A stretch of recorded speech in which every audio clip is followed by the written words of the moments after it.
नमस्कार दोस्तों, राधे राधे। प्रेम से बोलिए बृहस्पति देव की जय। आज हम बृहस्पतिवार की व्रत कथा सुनेंगे। बृहस्पतिवार का कथा सुनने से विष्णु भगवान हमारी सभी दुखों को हरते हैं और जिसके मन में जैसी मनोकामनाएं होती हैं उसे अवश्य पूर्ण करते हैं। अब कथा शुरू करते हैं। भारतवर्ष में एक प्रतापी और दानी राजा राज्य करता था। वो नित्य गरीबों और ब्राह्मणों की सहायता किया करता था। यह बात उसकी रानी को अच्छी नहीं लगती थी।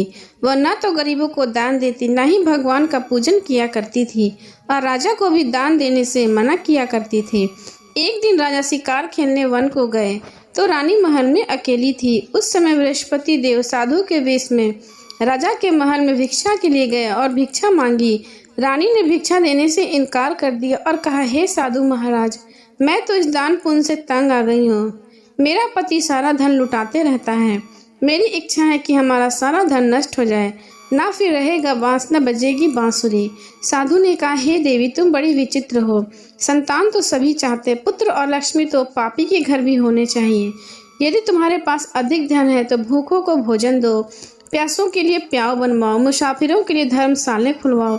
जो निर्धन अपनी कुंवारी कन्याओं का विवाह नहीं कर सकते उनका विवाह करा दो। ऐसे और कई काम हैं जिनके करने से तुम्हारा यश लोक परलोक में फैलेगा। परंतु रानी पर उसका उपदेश का कोई फर्क न पड़ा। वह बोली, महाराज, आप मुझे कुछ न समझाएं। मैं ऐसा धन नहीं चाहती जो हर जगह बांटती फिरूं। इस पर साधु महाराज ने उत्तर दिया, यदि तुम्हारी ऐसी इच्छा है तो ऐसा ही होगा। तुम ऐसा करना कि बृहस्पतिवार को घर लीपकर पीली मिट्टी से अपना सर धोकर स्नान करना, भट्टी चढ़ाकर कपड़े धोना। ऐसा करने से आपका सारा धन नष्ट हो जाएगा। इतना कहकर वो साधु महाराज वहां से अंतर ध्यान हो गए। साधु के अनुसार कई बातों को पूरा करते हुए रानी को केवल 3 बृहस्पतिवार ही बीते थे। उसका समस्त धन संपत्ति नष्ट हो गया। भोजन के लिए राजा का परिवार तरसने लगा। एक दिन राजा रानी से बोला, हे रानी, तुम यहीं रहो, मैं दूसरे देश को जाता हूँ, क्योंकि यहाँ पर लोग मुझे जानते हैं, इसलिए मैं कोई छोटा कार्य नहीं कर सकता। ऐसा कहकर राजा परदेश चला गया। वहाँ जंगल से लकड़ी काट कर लाता और शहर में बेचता। इस तरह वह अपना जीवन व्यतीत करने लगा। इधर राजा के परदेश जाते ही रानी और दासी दुखी रहने लगी। एक बार जब रानी और दासी को 7 दिन तक भोजन नहीं मिला तो रानी अपनी दासी से कहने लगी, हे दासी, पास ही नगर में मेरी बहन रहती है, वह बड़ी धनवान है, तू उसके पास जा और कुछ ले आ ताकि थोड़ा गुजर बसर हो जाए। दासी रानी की बहन के घर गई। उस दिन गुरुवार था और रानी की बहन उस समय बृहस्पतिवार व्रत की कथा सुन रही थी। दासी की रानी की बहन को अपनी रानी का संदेश दिया, लेकिन रानी की बड़ी बहन ने कोई उत्तर नहीं दिया। जब दासी को रानी की बहन से कोई उत्तर नहीं मिला तो वह बहुत दुखी हुई और क्रोध भी आया और वहां से चली गई। दासी ने वापस आकर रानी को सारी बात बताई। सुनकर रानी ने अपने भाग्य को कोसा। उधर रानी की बहन ने सोचा कि मेरी बहन की दासी आई थी, परंतु मैं उससे कुछ न बोली, इससे वह बहुत दुखी हुई होगी। कथा सुनकर वह पूजन समाप्त करके वह अपनी बहन के घर आई और कहने लगी, हे बहन, मैं बृहस्पतिवार का व्रत कर रही थी। तुम्हारी दासी मेरे घर आई थी, परंतु जब तक कथा होती है तब तक ना तो उठते हो ना ही कुछ बोलते हैं, इसलिए मैं नहीं बोली। कहो दासी क्यों गई थी? रानी बोली, बहन, तुमसे मैं क्या छिपाऊं, हमारे घर में खाने तक को अनाज नहीं था। ऐसा कहते कहते रानी की आंखें भर गई। उसने दासी समेत पिछले 7 दिनों के भूखे रहने की बात अपनी बहन को बताया। रानी की बहन बोली, देखो बहन, भगवान बृहस्पति देव सबकी मनोकामना पूर्ण करते हैं। देखो, शायद तुम्हारे घर में अनाज रखा हो। पहले तो रानी को विश्वास नहीं हुआ, पर बहन के आग्रह करने पर उसने अपनी दासी को अंदर भेजा तो उसे सचमुच अनाज से भरा एक घड़ा मिला। यह देखकर दासी को बड़ी हैरानी हुई। दासी रानी से कहने लगी, हे रानी, जब हमको भोजन नहीं मिलता तो हम व्रत ही तो करते हैं, इसलिए क्यों न इस व्रत और कथा की विधि पूछ ली जाए ताकि हम भी व्रत कर सके। तब रानी ने अपनी बहन से बृहस्पतिवार व्रत के बारे में पूछा। उसकी बहन ने बताया, बृहस्पतिवार के व्रत के दिन चने की दाल और मुनक्का से विष्णु भगवान का केले की जड़ में पूजन करें तथा दीपक जलाएं, व्रत कथा सुने और पीला भोजन ही करें, इससे बृहस्पति देव प्रसन्न होते हैं। व्रत और पूजन विधि बताकर रानी की बहन अपने घर को लौट आई। 7 दिन के बाद जब गुरु आ रहा है तो रानी और दासी ने व्रत रखा। घुड़साल में जाकर चना और गुड़ ले आई। फिर उसने केले की जड़ तथा विष्णु भगवान का पूजन किया। अब पीला भोजन कहाँ से आए, इस बात को लेकर दोनों बहुत दुखी हुई। चूंकि उन्होंने व्रत कर रखा था इसलिए बृहस्पति देव उनसे बहुत प्रसन्न थे। इसलिए वह एक साधारण व्यक्ति का रूप धारण कर 2 थालों में सुंदर पीला भोजन दासी को दे गए। भोजन पाकर दासी बहुत प्रसन्न हुई और फिर रानी के साथ मिलकर भोजन ग्रहण किया। उसके बाद सभी गुरुवार को व्रत और पूजन करने लगी। बृहस्पति भगवान की कृपा से उनके पास फिर से धन संपत्ति आ गई, परंतु रानी फिर से पहले की तरह आलस्य करने लगी। तब दासी बोली, देखो रानी, तुम पहले भी इस प्रकार आलस्य करती थी, तुम्हें धन रखने में कष्ट होता था, इस कारण सभी धन नष्ट हो गया। अब जब भगवान बृहस्पति की कृपा से धन मिला है तो तुम्हें फिर से आलस्य होता है। रानी को समझाते दासी कहती है, बड़ी मुसीबतों के बाद हमने धन पाया है, इसलिए हमें दान पुण्य करना चाहिए, भूखे मनुष्य को भोजन कराना चाहिए और धन को शुभ कार्यों में खर्च करना चाहिए, जिससे तुम्हारे कुल का यश बढ़ेगा, स्वर्ग की प्राप्ति होगी और पितृ प्रसन्न होंगे। दासी की बात मानकर रानी अपना धन शुभ कार्यों में खर्च करने लगी, जिससे पूरे नगर में उसका यश फैलने लगा। एक दिन राजा दुखी होकर जंगल में एक पेड़ के नीचे आसन जमाकर बैठा था। वह अपनी दशा को याद करके व्याकुल होने लगा। बृहस्पतिवार का दिन था। एकाएक उन्हें देखकर निर्जन वन में एक साधु प्रकट हुए। वह साधु वेश में स्वयं बृहस्पति देवता थे। लकड़हारे के सामने आकर बोले, हे लकड़हारे, तुम सुनसान जंगल में किस चिंता में बैठा है? लकड़हारे ने दोनों हाथ जोड़कर प्रणाम किया और उत्तर दिया, महात्मा जी, आप सब जो कुछ जानते, मैं आपसे क्या कहूँ। यह कहकर वो रोने लगा और साधु को अपनी आत्मकथा सुनाई। महात्मा जी ने कहा, तुम्हारी स्त्री ने भगवान बृहस्पति देव के दिन का बृहस्पति भगवान का अनादर किया था, जिसके कारण रुष्ट होकर उन्होंने तुम्हारी यह दशा कर दी। अब तुम चिंता न करो, दूर मेरे कहने पर चलो, तुम्हारे सारे कष्ट दूर हो जाएंगे और भगवान पहले से भी अधिक धन संपत्ति तुम्हें देंगे। तुम बृहस्पतिवार के दिन कथा किया करो। 2 पैसे के चने मुनक्का लाकर उसका प्रसाद बनाओ और शुद्ध जल से लोटे में शक्कर मिलाकर अमृत तैयार करो। कथा के पश्चात अपने पूरे परिवार और सुनने वालों प्रेमियों में अमृत व प्रसाद बांटकर तुम खुद भी ग्रहण करो। ऐसा करने से भगवान तुम्हारी सभी मनोकामनाएं पूर्ण करेंगे। साधु के ऐसे वचन सुनकर लकड़हारा बोला, हे प्रभु, मुझे लकड़ी बेचकर इतना भी नहीं मिलता जिससे मैं भोजन के उपरांत कुछ बचा सकूं। मेरी रात्रि में अपनी स्त्री को व्याकुल देखा है। मेरे पास कुछ भी नहीं जिससे मैं उसकी खबर मंगा सकूं। साधु ने कहा, हे लकड़हारे, तुम किसी बात की चिंता मत करो। बृहस्पति देव तुम्हारी सभी मनोकामनाएं पूरी करेंगे। बृहस्पतिवार के दिन तुम रोजाना लकड़ियां लेकर शहर को जाओ। तुमको रोज से दुगना धन प्राप्त होगा, जैसे तुम भली भांति भोजन कर लोगे तथा बृहस्पति देव की पूजा का सामान भी आ जाएगा। इतना कहकर साधु वहां से अंतर ध्यान हो गए। धीरे धीरे समय व्यतीत होने लगा। फिर वही बृहस्पतिवार का दिन आया। लकड़हारा जंगल से लकड़ी काटकर किसी शहर में बेचने गया। उसे उस दिन से दुगना पैसा मिला। राजा ने चना गुड़ आदि लाकर गुरुवार का व्रत किया। उस दिन से उसके सभी क्लेश दूर हुए। परंतु जब दोबारा गुरुवार आया तो बृहस्पतिवार का व्रत करना वह भूल गया। इस कारण बृहस्पति भगवान नाराज हो गए। उस दिन उस राजा के नगर ने विशाल योग का आयोजन किया तथा शहर में घोषणा करा दी कि कोई भी मनुष्य अपने घर में भोजन न बनावे, न आग जलावे, समस्त जनता मेरे यहाँ भोजन करने आवे। इस आज्ञा को जो नहीं मानेगा उसे फांसी की सजा दी जाएगी। इस तरह की घोषणा संपूर्ण नगर में करवा दी गई।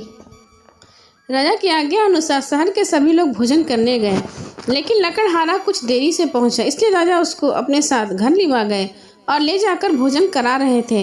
तभी रानी की दृष्टि उस खूंटी पर पड़ी जिस पर उसका हार लटका हुआ था। वह वहां पर दिखाई नहीं दिया। रानी ने निश्चय किया कि मेरा हार इस मनुष्य ने चुरा लिया है। उसी समय सिपाहियों को बुलाकर उसको कारागार में डलवा दिया। जब लकड़हारा कारागार में पड़ गया और बहुत दुखी होकर विचार करने लगा कि ना जाने कौन से पूर्व जन्म के कर्म से मुझे यह दुख प्राप्त हुआ है, और उसी साधु को याद करने लगा जो जंगल में मिला था। उसी समय तत्काल बृहस्पति देव साधु के रूप में प्रकट हुए और उसकी दशा को देखकर कहने लगे, अरे मूर्ख, तूने बृहस्पति देव की कथा नहीं करी, इसी कारण तुझे दुख प्राप्त हुआ है। अब चिंता मत कर, बृहस्पतिवार के दिन कारागार के दरवाजे पर 4 पैसे मिलेंगे। उनसे तो बृहस्पति देव की पूजा करना, तेरे सभी कष्ट दूर हो जाएंगे। बृहस्पतिवार के दिन उसे 4 पैसे मिले। लकड़हारे ने कथा की। उसी रात्रि को बृहस्पति देव ने उस नगर के राजा को स्वप्न में कहा, हे राजा, तुमने जिस आदमी को कारागार में बंद किया है वो निर्दोष है, वह राजा है, उसे छोड़ देना। रानी का हार उसी खूंटी पर लटका है। अगर तू ऐसा नहीं करेगा तो मैं तेरे राज्य को नष्ट कर दूंगा। इस तरह रात्रि में स्वप्न को देखकर राजा प्रातःकाल उठा और खूंटी पर हार देखकर लकड़हारे को बुलाकर क्षमा मांगी तथा लकड़हारे को योग सुंदर वस्त्र आभूषण देकर विदा किया। बृहस्पति देव की आज्ञा अनुसार लकड़हारा अपने नगर को चल दिया। राजा जब अपने नगर के निकट पहुंचा तो उसे बड़ा आश्चर्य हुआ। नगर में पहले से अधिक बाग, तालाब, कुएं तथा बहुत सी धर्मशालाएं, मंदिर आदि बने थे। राजा ने पूछा कि यह किसका बाग और धर्मशाला? तब नगर के सब लोग कहने लगे रानी और बांदी के हैं। तो राजा को बहुत आश्चर्य हुआ और गुस्सा भी आया। जब रानी ने यह खबर सुनी कि राजा आ रहे हैं तो उन्होंने बांदी से कहा, हे दासी, देख राजा हमको कितनी बुरी हालत में छोड़ गए थे। हमारी ऐसी हालत देखकर वो लौट न जाए, इसलिए तू दरवाजे पर खड़ी हो जा। आज्ञा के अनुसार दासी दरवाजे पर खड़ी हो गई। राजा आए तो उन्हें अपने साथ लिवा लाए। तब राजा ने क्रोध कर अपनी रानी से पूछा है कि यह धन तुम्हें कैसे प्राप्त हुआ? तब उन्होंने कहा कि हमें यह सब धन बृहस्पति देव की कृपा से प्राप्त हुआ है। राजा ने निश्चय किया 7 रोज बाद तो सभी बृहस्पति देव का पूजन करते हैं, परंतु मैं प्रतिदिन दिन में 3 बार कहानी तथा रोज व्रत किया करूंगा। अब हर समय राजा के दुपट्टे में चने की दाल बंधी रहती तथा दिन में 3 बार वह कहानी कहता। एक रोज राजा ने विचार किया, चलो अपनी बहन के यहाँ हो आवे। इस तरह निश्चय कर राजा घोड़े पर सवार हो अपनी बहन के यहाँ चलने लगा। मार्ग में उसने देखा कि कुछ आदमी एक मुर्दे को लेकर जा रहे हैं। उन्हें रोककर राजा कहने लगा, अरे भाइयों, मेरी बृहस्पति देव की कथा सुन लो। वह बोले, लो, हमारा तो आदमी मर गया, इसे अपनी कथा की पड़ी है। परंतु कुछ लोग बोले, अच्छा कहो, हम तुम्हारी कथा भी सुनेंगे। राजा ने दाल निकाली और जब कथा आधी हुई तो मुर्दा हिलने लगा, और जब कथा समाप्त हुई तो राम राम कहकर वह मनुष्य से उठकर बैठ गया। आगे मार्ग में उसे किसान खेत में हल चलाता मिला। राजा ने उसे देखा और उससे बोला, अरे भाई, तुम मेरी बृहस्पतिवार की कथा सुन लो। किसान बोला, जब तक मैं तेरी कथा सुनूंगा तब तक 4 हरिया जोत लूंगा। जा अपनी कथा किसी और को सुनाना। इस तरह राजा आगे चलने लगा। राजा के हटते बैल पछाड़ खाकर गिर गया तथा किसान के पेट में जोर से दर्द होने लगा। उस समय उसकी माँ रोटी लेकर आई। उसने यह देखा तो अपने पुत्र से सब हाल पूछा और बेटे ने सभी हाल कह दिया। बुढ़िया दौड़ी दौड़ी उस घुड़सवार के पास गई और बोली कि मैं तेरी कथा सुनूंगी, तू अपनी कथा मेरे खेत पर चलकर ही कहना। राजा ने बुढ़िया के खेत पर जाकर कथा कही, जिससे सुनते ही बैल उठकर खड़े हुए तथा किसान के पेट का दर्द भी बंद हो गया। राजा अपनी बहन के घर पहुंचा। बहन ने भाई की खूब मेहमानी की। दूसरे रोज प्रातःकाल राजा जगा तो वह देखने लगा कि यहाँ के सभी लोग पहले भोजन कर रहे हैं। राजा ने अपनी बहन से कहा, ऐसा कोई मनुष्य नहीं जिसने भोजन न किया हो, मेरी बृहस्पतिवार की कथा सुन ले। बहन बोली, हे भैया, यह देश ऐसा ही है, पहले लोग यहाँ भोजन करते हैं, बाद में अन्य कार्य करते हैं। अगर कोई पड़ोस में हो तो मैं देखा हूँ। वह ऐसा कहकर देखने चली गई, परंतु ऐसा कोई व्यक्ति न मिला जिसने भोजन न किया हो। अंत वह कुम्हार के घर गए, जिसका लड़का बीमार था। उसे मालूम हुआ कि वहाँ 3 रोज से किसी ने भोजन नहीं किया। रानी ने अपने भाई से कथा सुनने के लिए कुम्हार से कहा तो वो तैयार हो गया। राजा ने वहां जाकर बृहस्पतिवार की कथा की, जिसको सुनकर उसका लड़का ठीक हो गया। अब तो राजा की प्रशंसा होने लगी। एक रोज राजा अपनी बहन से कहने लगा, हे बहन, अब हम अपने घर को जाएंगे, तुम भी तैयार हो जाओ। राजा की बहन ने अपनी सास से कहा। सास ने कहा, हाँ चली जा, परंतु अपने लड़कों को मत ले जाना, क्योंकि तेरे भाई को कोई औलाद नहीं है। बहन बोली, भैया मैं तो चलूंगी, पर कोई बालक नहीं जाएगा। राजा बोला, जब कोई बालक नहीं चलेगा तुम जाकर क्या करोगे? बड़े दुखी मन से राजा अपने नगर को लौट आया। राजा ने अपनी रानी से कहा, हम निर्वंशी हैं, हमारा मुख किसी को देखने का धर्म नहीं, और कुछ भोजन आदि न किया और सो गया। रानी बोली, हे प्रभु, बृहस्पति देव ने हमें सब कुछ दिया है, हमें औलाद अवश्य देंगे। उसी रात बृहस्पति देव ने राजा को स्वप्न में कहा, हे राजा, उठ, सभी सोच को त्याग दे, तेरी रानी गर्भ से है। राजा की बात सुनकर बड़ी खुशी हुई। 9वें महीने उसके गर्भ से एक सुंदर पुत्र ने जन्म लिया।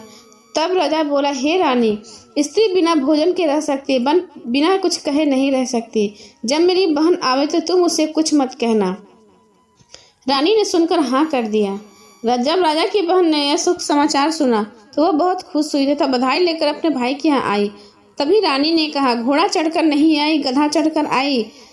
राजा की बहन बोली, भाभी मैं इस प्रकार न कहती तो तुम्हें औलाद कैसे मिलती?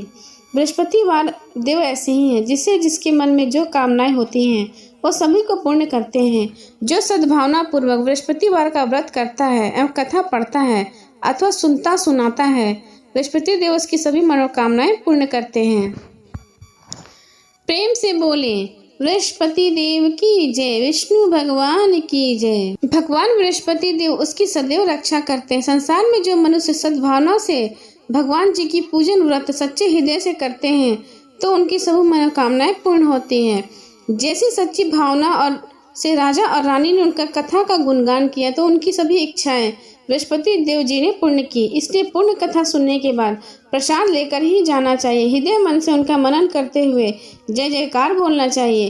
बोलो बृहस्पति देव की जय, भगवान विष्णु की जय। अब सुने बृहस्पति देव की आरती। ओम जय बृहस्पति देवा, स्वामी जय बृहस्पति देवा। छिन छिन भोग लगाऊं, कदली फल मेवा। ओम जय बृहस्पति देवा, तुम पूर्ण परमात्मा।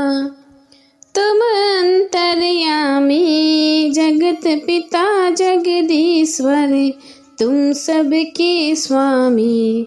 ओम जय बृहस्पति देवा, चरणामृत निज निर्मल।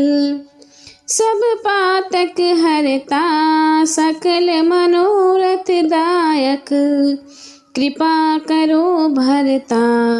ओम जय बृहस्पति देवा, तन मन धन अर्पण कर। जो जन शरण पड़े, प्रभु प्रकट तब होकर, आकर द्वार खड़े। ओम जय बृहस्पति देवा, दीन दयाल दयानिधि, भक्तन हितकारी, पाप दोष सब हरता, भव बंधन हारी। ओम जय बृहस्पति देवा, सकल मनोरथ दायक, सब संशय हारो, विषय विकार मिटाओ, संतन सुखकारी। ओम जय बृहस्पति देवा, जो कोई आरती तेरी, प्रेम सहित गावे, ज्येष्ठानंद आनंद करे, सो निश्चय फल पावे। ओम जय बृहस्पति देवा, ओम जय बृहस्पति देवा, स्वामी जय बृहस्पति देवा। छिन छिन भोग लगाऊं, कदली फल मेवा। ओम जय बृहस्पति देवा, स्वामी जय बृहस्पति देवा। प्रेम से बोलिए भगवान विष्णु की जय, बृहस्पति देवता की जय।